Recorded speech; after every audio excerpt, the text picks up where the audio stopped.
actually had the recommendation from Michael Hyatt to see if we could get Arthur Brooks to speak. He has this concept that is academically backed up. He's a Harvard professor. Um, the difference between real friends and deal friends. And I've been guilty of this myself is, you go to college, you're an idiot, but you're learning along the way. At least I was. I won't apply that to you. But and you have these buddies, these college buddies. And then you grow up and you start your business career and you find you're spending 40 hours plus at work and those became your new friends. And he calls those deal friends because it's directly related to the do business side, producing revenue.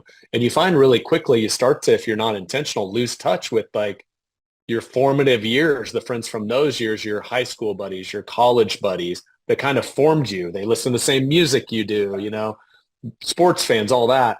And the studies actually show if you don't have, as Arthur Brooks calls them, useless friends that can do nothing for you other than just be your friends, they can't advance your livelihood, your happiness actually decreases dramatically. So that was one of the challenges he made to our triad community out there. It's like, if you don't have any useless friends or any real friends, you need to go back and you need to incorporate practices to make sure you're reaching out and staying connected because studies show you're a happier person if you do. So back to the meaning of life, like, I don't know how you want to apply that, but that like kind of, as I looked at my life, I'm like, man, there's been times where I've absolutely like abandoned that side of my life.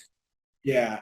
So, it makes perfect sense to me. So a few years, it's probably been 6 or 7 years ago, I reconnected in a guys chat with my three best friends from college.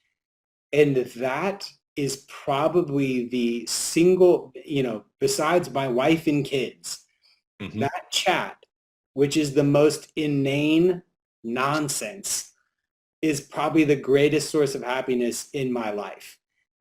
Stupid memes, dumb jokes, and my one friend is a realtor, my one friend is an FBI agent, and my other friend is in tech sales.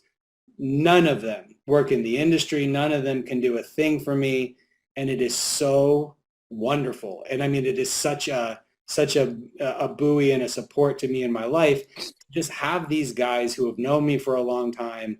We just joke around and keep it light because we're all dealing with heavy stuff. I love that Hmm. research. That's great.